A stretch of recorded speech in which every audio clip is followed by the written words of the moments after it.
people who feel like they don't understand the landscape will have a better idea of what you were facing when you started this study, the Infinite study. So can you start first with telling us what were you trying to discover and measure in the Infinite study? So that's a great question. And it's kind of rooted in my own journey through recovery. So I mentioned how when I checked into treatment, I adopted a plant-based diet as part of my recovery. In fact, I consider it was the foundation for which I built and learned the reality of recovery upon. And when I left recovery, I started to get curious. I wanted to find data that could validate my experience. I wanted to find a study that showed the impact that nutrition had on individuals who were going through addiction recovery or substance use recovery in treatment centers. And I couldn't find any. In fact, I couldn't find a study of any kind done on any diet in that way. And I spent the better part of a year waking up every single day and going, dang it, I'm pissed that doesn't exist in the world. And then I got to a point where I was like, well, maybe that I should do it instead of being angry that it doesn't exist. Maybe I should just do it myself. And I would spend a couple of years sort of, getting into the industry of recovery and working in treatment facilities and kind of waiting for the right moment. And thankfully I was able to meet Tara in 2016. We were both at an event called Plant Stock. And we kind of hit it off immediately. Kind of knew we were going to be best friends forever. And what really impressed me about Tara at the time was I had never met someone who I could talk to her about my views on addiction recovery and emotional health and mental health and not have to explain it. In fact, she probably could have done a better job of explaining it to me at that point than I could to anybody. And I was like, wow, someone understands me. And I was like, this is fantastic. And so a few years later, the opportunity to run the study arose because I found a treatment center that was willing to allow the study to take place on the actual patients at their facility, right? We could use the population, recruit from the population, and do the study. And so I'm not a PhD, I'm not a doctor, I don't have the ability to run a study, but I wanted to help. I wanted to design it. I wanted to be the project leader of the Infinite study. So my first thing was call Tara. She had just started or was in the process of getting her PhD at Northern Arizona University. And I knew she was working with an amazing team with experience within the plant-based space, a phenomenal PhD advisor named Jay Sutliff, PhD. He's one of the best people you'll ever meet. And so I called Tara. Shout out to Jay. I called Tara and I told her what I wanted to do. I wanted to investigate the benefit of a plant-based environment for individuals going through treatment in a residential center. And she's like, listen, Adam, I'm new to this whole PhD department. I'm not really allowed to bring studies to the advisors, but let me just see what they have to say. And 24 hours later, I get a call from Tara saying they are 100% in. They want to help you do it exactly the way you want to do it. She goes, I'm not sure if I can be involved. I said, no, Tara, you're involved or I'm not doing it. Like that is a no contest on this. This is how it is happening. Luckily, that was an easy sell because Jay was already crazy impressed with Tara. We met in Sedona in 2019. Northern Arizona University's in Flagstaff. I was speaking at a retreat in Sedona. Jay and Tara and the team drove down and we started the preliminary talks of what would become the Infinite study.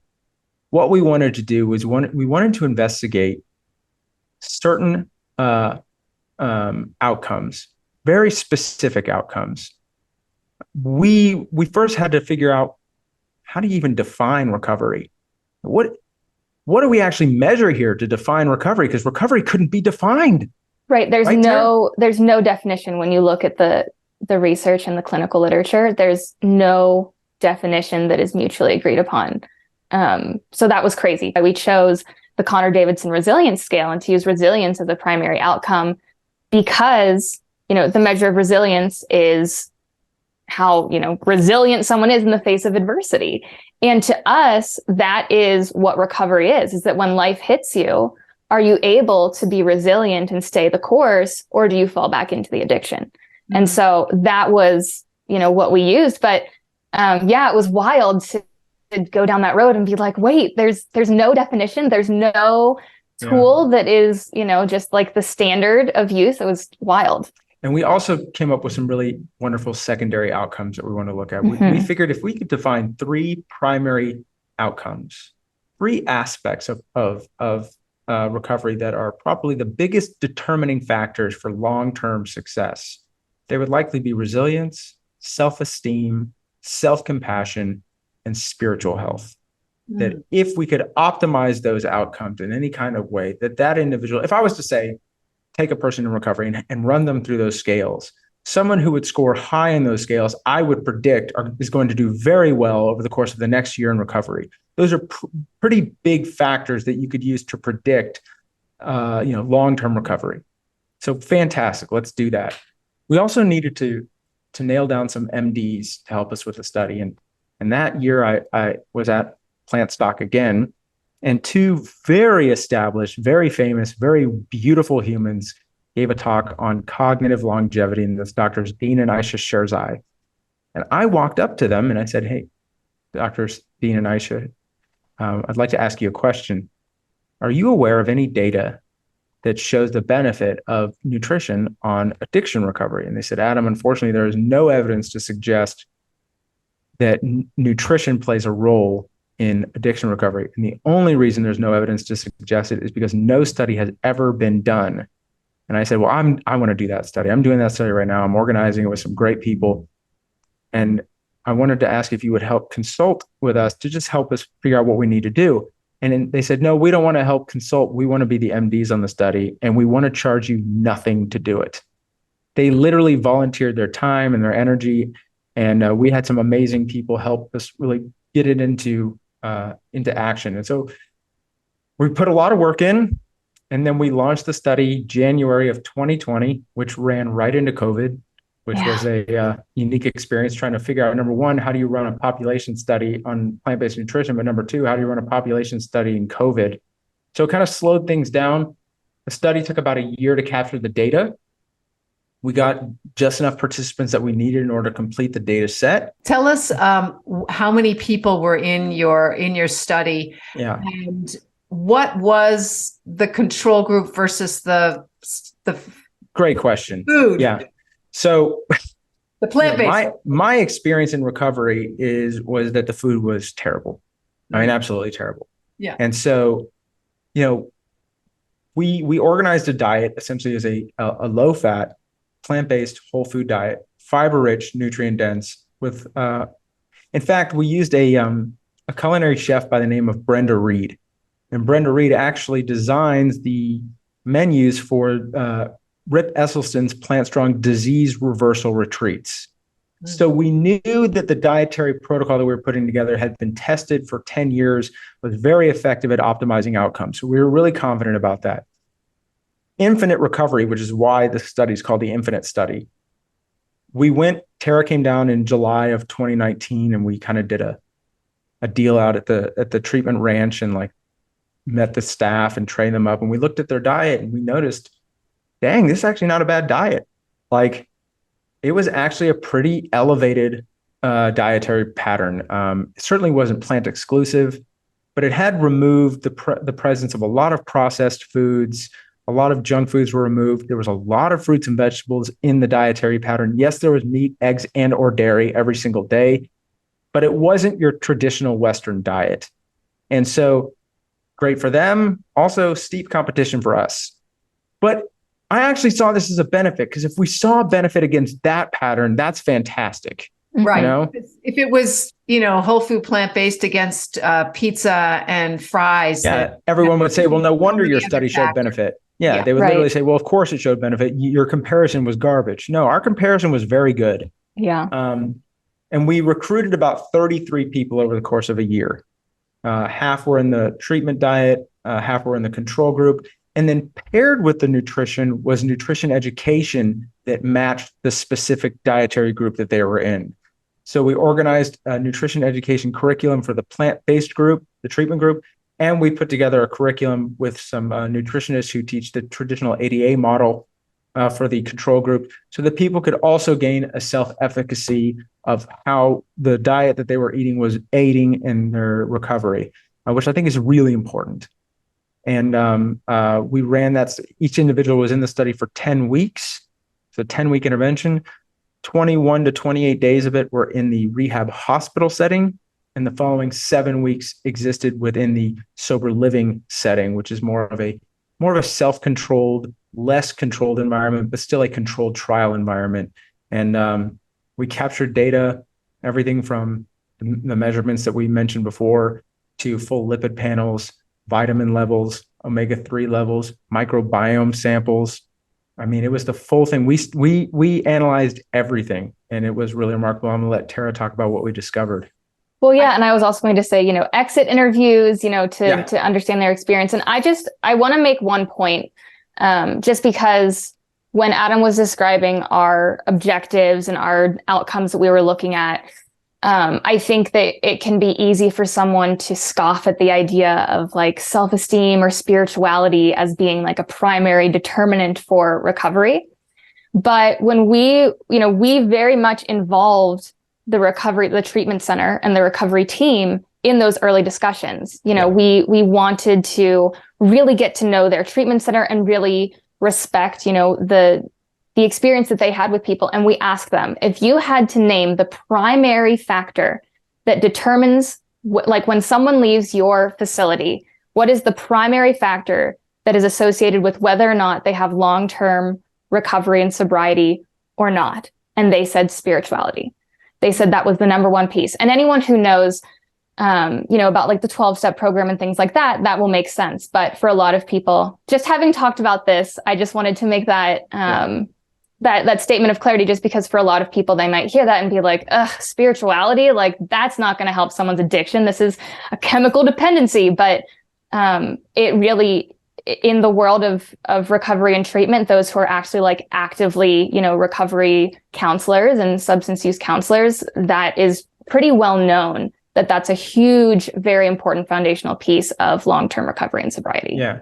And it's fair to say that we also included standard anxiety, depression, obsessive compulsive drug use scales as well into this study outcomes. Yeah. So what did you find? Yeah. So what we found was that, we separated the groups based on, okay, let me back up. In the first 3 weeks of the study, while people were in that, inpatient setting, they were being fed certain foods. So it was a very controlled setting. We knew what they were receiving. Outside of that, they were asked to continue eating that way. And we did a 24-hour diet recall once a week to track what they were eating at that time. And then what we did is we used these different scales called the plant-based diet indices that help to determine, we also use the healthy eating indice, which is a more like standard American, not necessarily plant-based approach to looking at the health quality of a person's diet. But we also did the plant-based diet indices, and we separated those into groups of, who had like the quote healthiest diet versus the least healthy diet.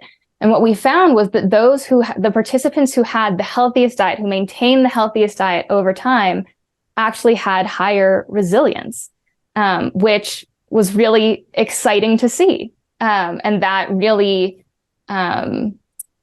clarified for us that there was something to this. Let me also just say this. That's the first time diet has ever been linked to resilience in any kind of study ever. So we're the first to find. Yeah, we're the first to discover that there is a link between what you eat and the resilience that you have.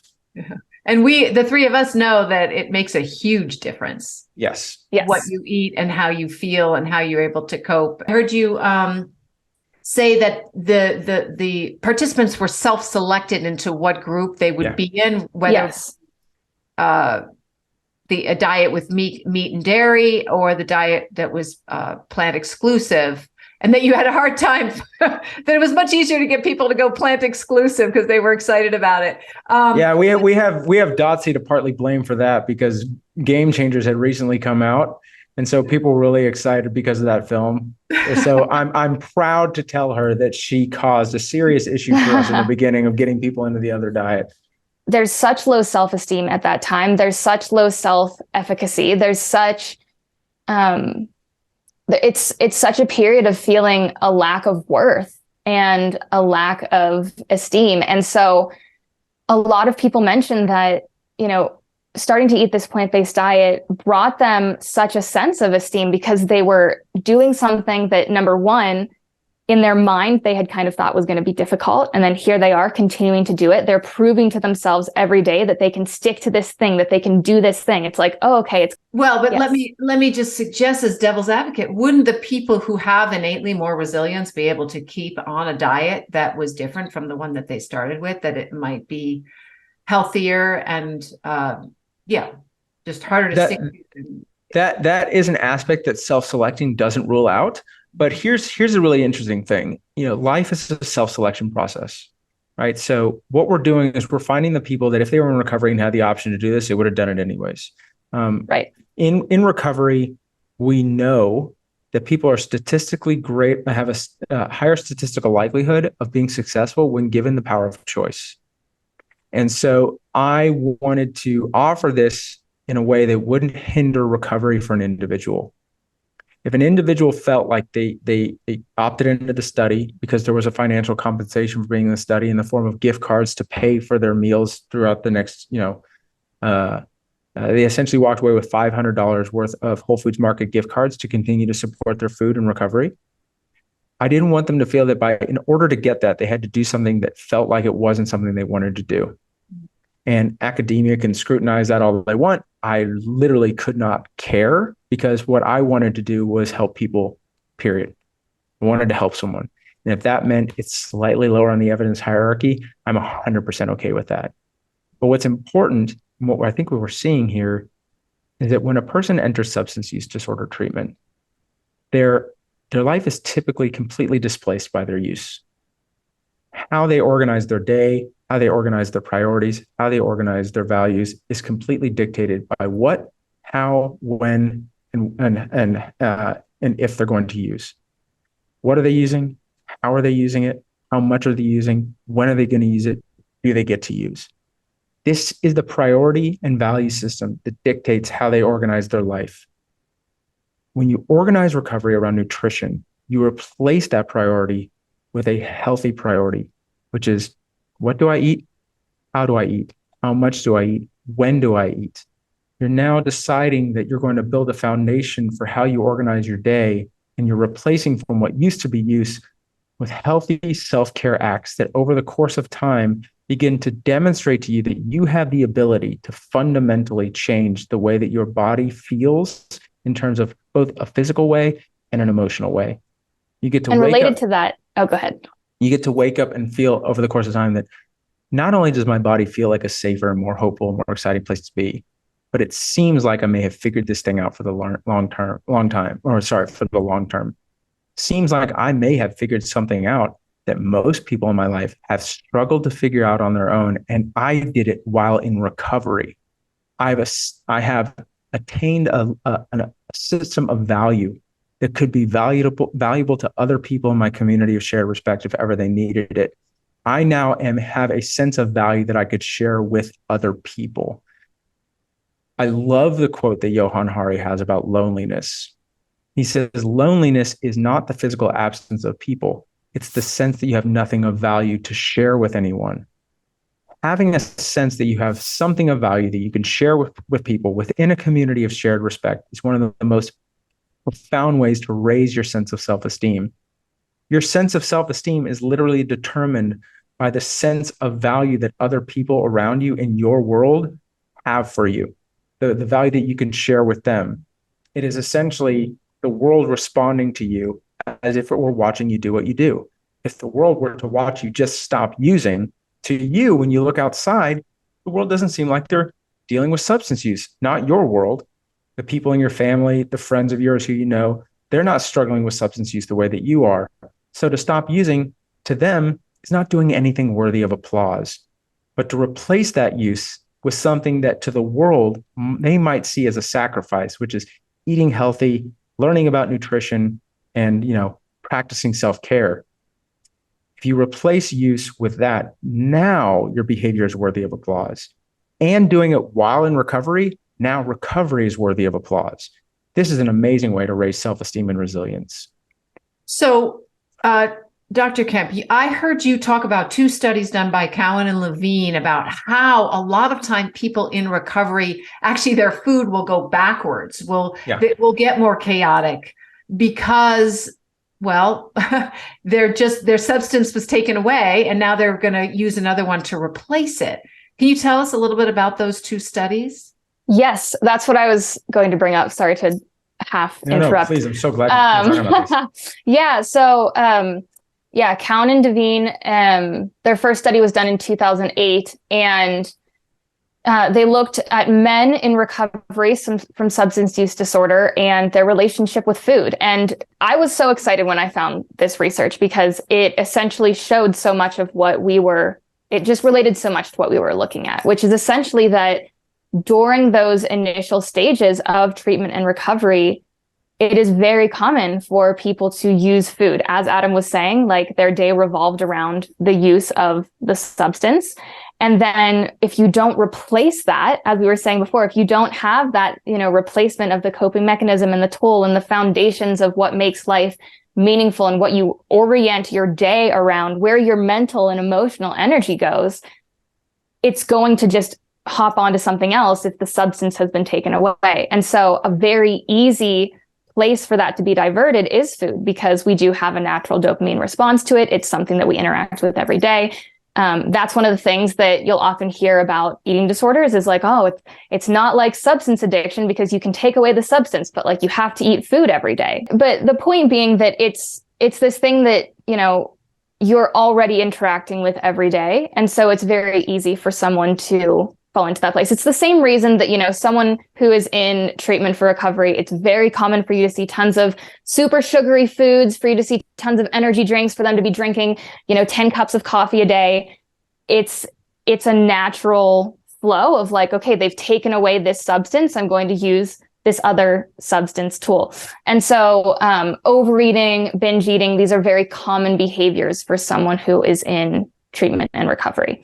And so that goes to show that, this is something that if not consciously interacted with, if not like in a space where you're like, food could be this beautiful thing that helps to support your recovery. If it's a way for you to connect more deeply with yourself, if it's a way for you to connect more deeply with your values, if it's a way for you to take care of yourself, to take actions every single day that remind yourself, okay, this is the new identity I have. I make choices to support my health. I take care of myself. Like that puts you on a certain track, or it can very easily be a slippery slope in the opposite direction. And so, that's another piece to this story, of course. Yeah. And I want to say, when we look at all the outcomes, and when we look at both groups, it's important to say that there wasn't a single group, either one, where there wasn't benefit across the board. Right. Which shows 2 things. Number one, Infinite Recovery is really good at what they do. Mm-hmm. And I'm really proud to say that, because I'm a big fan of Infinite Recovery, and we have data to show that they're really good at what they do. Number 2, the replacement of a quality dietary pattern is important in recovery. I'll also say that of all the outcomes, the only dietary group that showed benefit over the other was the plant-based group. The plant-based group was the only one that had statistically significant benefit that surpassed the other group. So that's important. This is the first time that a plant-exclusive diet has ever been shown to not only match a omnivorous diet in recovery, but in some aspects actually outperform the other group, which is really important. Because for a long time, there's always been the idea that the absence of certain animal products will hinder recovery of cognitive behavior, cognitive recovery. We now know from this study, there's no evidence to suggest that whatsoever. I'm really proud, as not only a plant-based and plant-exclusive eater, but also as a person who's really wants to root my belief system in data, that I can now say that a plant-exclusive diet is incredibly valuable, should be used if the individual is interested in using it. It shouldn't be discouraged. There's no data to suggest that it should be discouraged. And so I'm really excited. Tara for sure, we worked really, really hard to be incredibly honest and incredibly rigorous with how we developed and how we produced this data so that we could support it with integrity. I think that what this suggests is that there is now really valuable and accurate ways that we can organize calories for individuals in recovery, that we can increase treatment effect over time. We now have that data to suggest that. That's valuable. I'm hoping that over the course of time, we're able to use the work that we did to influence recovery centers to see that, in fact, the greater the percentage of calories that come from a diverse source of plant calories, the greater the opportunity to increase treatment effects over time. Whether this person wants to be entirely plant exclusive or not is not my intention here. My intention is to help this person recover. And the best way that we know in terms of diet to help someone recover is to increase the fiber content coming from a diversity of plant calories.